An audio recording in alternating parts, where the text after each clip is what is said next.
my worship, receive my worship, all of my worship. You are worthy. Let's go. You are worthy, and no one can worship you for me. I want us to sing it. Can you worthy, Jesus, Lord? You are worthy. No one can worship you, and no one can worship you for me. For all the things you've done for me, for all the things you've done for me, and no one can worship, and no one can worship you, Jesus, for all the things you've done for my life, for all the things you've done for me. No one, and no one can worship you for me. Jesus, here is my worship, here is my worship, all of my worship, receive my worship, all of my worship. Here is my worship, here is my worship, all of my worship. Father, receive my worship this morning, all of my worship. Here is my worship, here is my worship, all of my worship. Father, receive my worship, all of my worship, all of my worship. And I will not be silent, I will always worship you.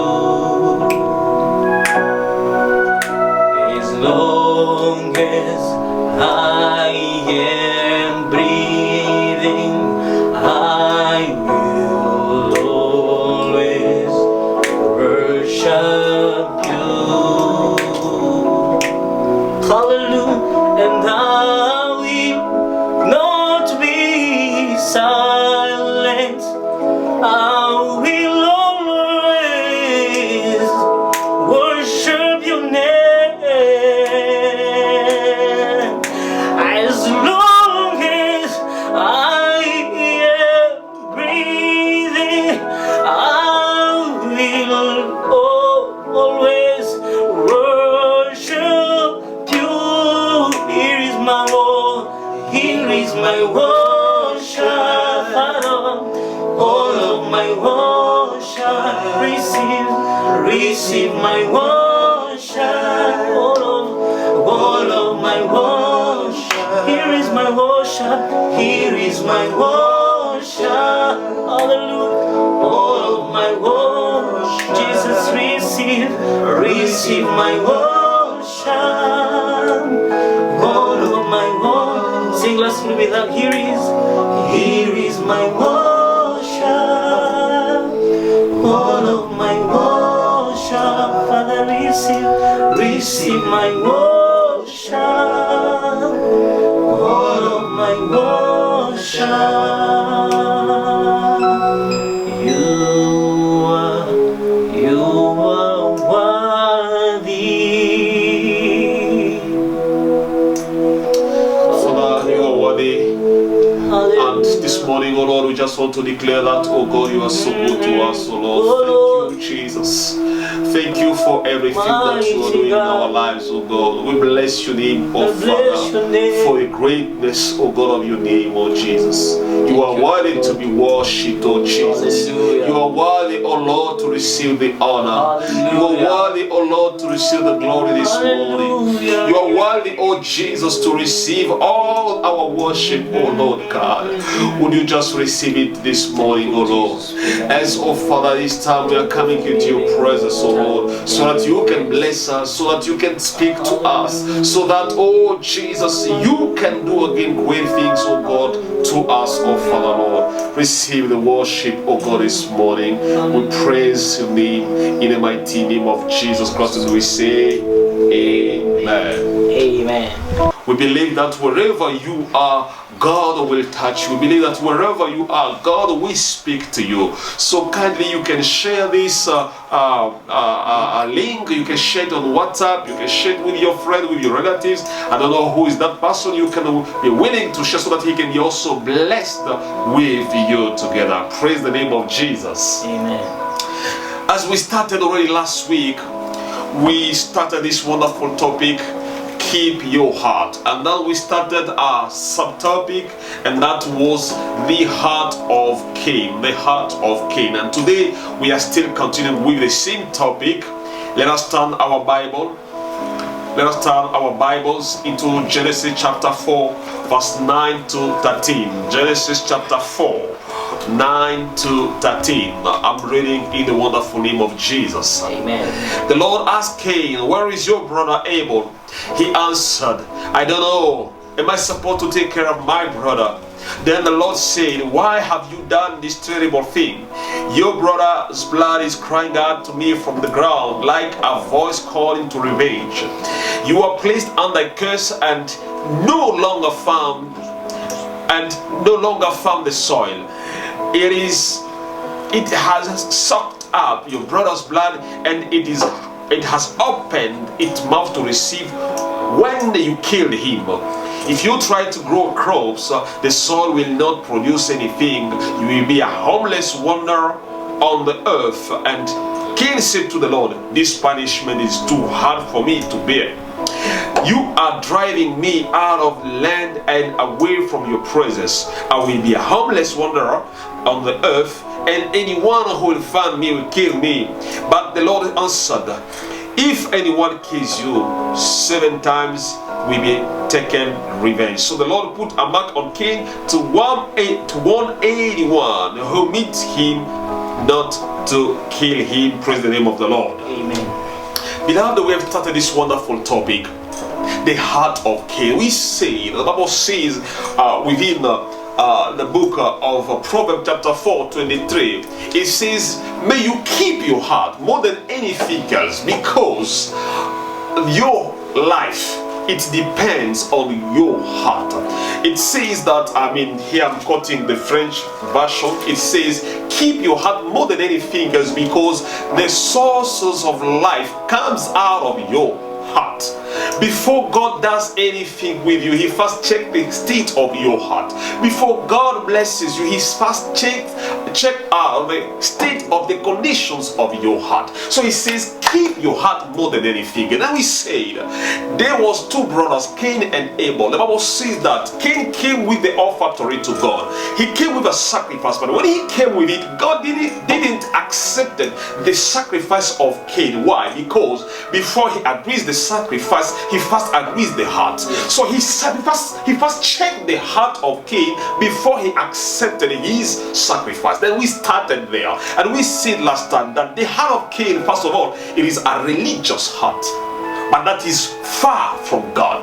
He brought a sacrifice, but he was not conformed to God. He was not fearing God, yet he brought a sacrifice. It was a religious heart. Secondly, we said the heart of Cain is a heart that is full of jealousy. When he saw that, hey, this man, my brother, my young brother, has been accepted, he's developed a jealousy heart, and even he came up to killing him. Now today we are going with other 2 aspects of the heart of Cain, and I believe that God shall bless us. Praise the name of the Lord. Amen. Another quality that we see, the heart of Cain. The heart of Cain, it is a heart that is not ready for repentance. It is a heart that is not ready for repentance. The Bible says that God came to visit him. God came to talk to him, and He said, "What have you done?" And He asked him, "Where is your brother?" Look at the response. "Am I supposed to take care of my brother? Am I supposed to be the keeper of my brother? No, God is not asking you about all these things. He's asking you to recognize what you have done. He's not asking you for justification of what you have done, but He's asking you to recognize what you have done. Instead of asking forgiveness, He was trying to justify what He has done. He was trying to say, hey, I'm not there. It is not my business. I've not done anything. No, beloved, you cannot escape from God's sight. You cannot escape from what God is seeing. All your life is not hidden from Him. He's seeing each and everything that you are doing. How many times today, whenever we have something that is in our heart, but we don't want to confess it, we just rather come and justify it. Oh no, it was not my fault.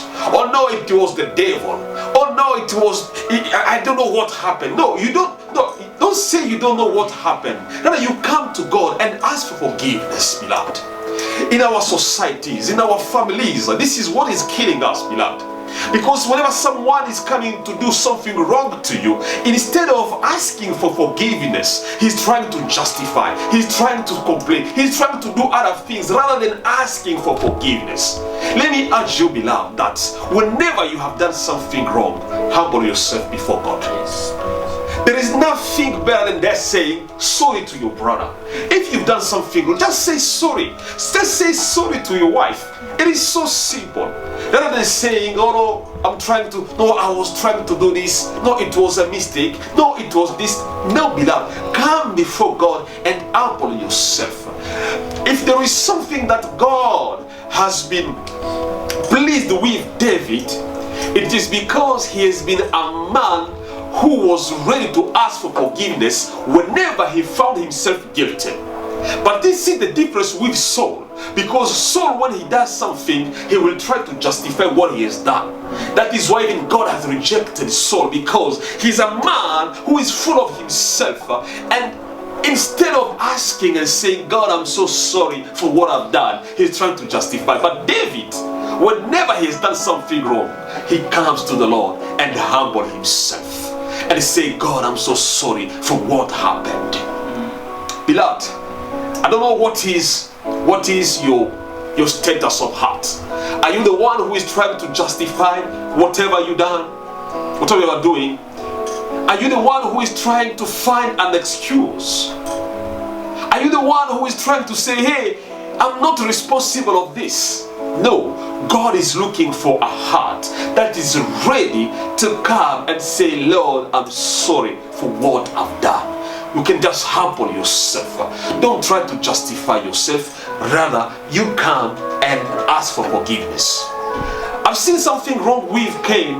The Bible says that when God was telling him, hey, I'm gonna give you this punishment, I'm gonna give you this and that, you're gonna be cursed, you're gonna be whenever you plant something in the soil, that thing will not produce. I was like, when God is giving this man all this punishment, he will repent. But Cain, he didn't even repent it. He started complaining about the punishment rather than saying, Lord, I'm sorry.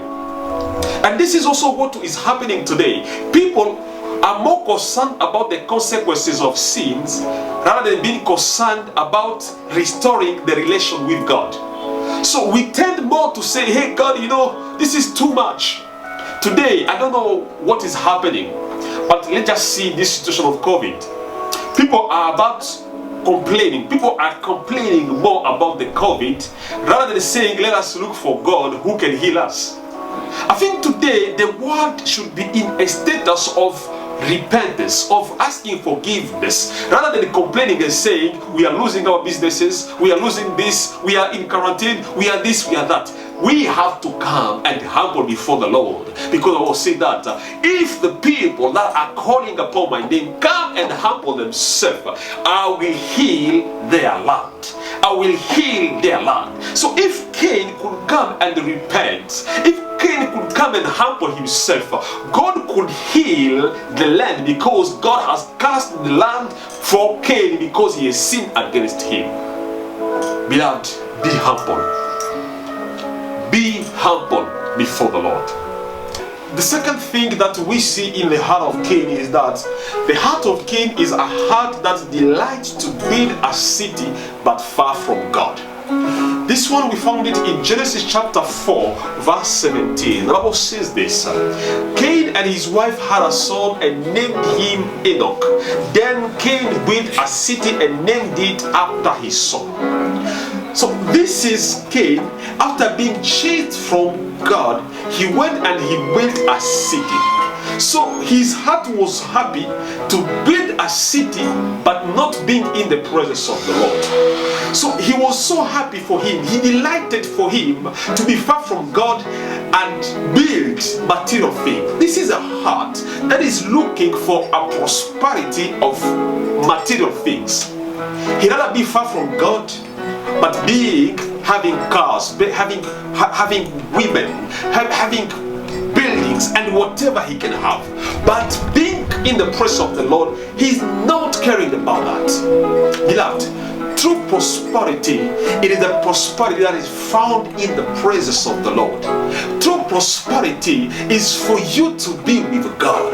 True prosperity is for you to belong, to live with God. That is true prosperity. Listen, verse 19, the Bible says, Lamech had 2 wives, Ada and Zillah. Whenever you build a city outside or far from God, you are building a city for impudicity. And whenever you build a city for impudicity, beloved, let me tell you that you're going to build a city that is like Sodom and Gomorrah, which God will destroy. But when you are with God and you stay with God, beloved, you are building God will build for you a city, because Jesus Christ has gone to prepare for us a place. So the city of the people who obey God, it is the New Jerusalem. It is not the city of fornication, it is not the city of sins, but it's a city that God himself is preparing for you and I. So true prosperity is for you to live in the New Jerusalem that God is building for you. Beloved, polygamy started in the city that Cain built. It didn't start wherever Abel was. No, it started in the city of this man who delights to prosper outside the Lord. But today, we just want to tell God, we shall not prosper outside of you. No. I'd rather actually miss everything but win the presence of the Lord, so that I may dwell in the presence of the Lord and prosper in the presence of the Lord. My heart is not looking for prosperity from a physical perspective, but my heart is looking for a prosperity that is being with God, that is belonging with God, that is living eternally with God, spending all the rest of my life with God. That is my prosperity. My heart prospers where the Holy Spirit sits. My heart is so happy in the presence of the Lord. My flesh prospers wherever God is seated. My health prospers wherever God is found. I will never go outside of the Lord, but I will dwell in the presence of the Lord. There it is my true prosperity. Now let me pray with you, beloved. Wherever you are, I don't know what is the condition of your heart. I don't know if you are still justifying your sins. I don't know if you are still there and you are far from God and you delight being far from God. You delight for you even I don't know what is your heart, the condition of your heart.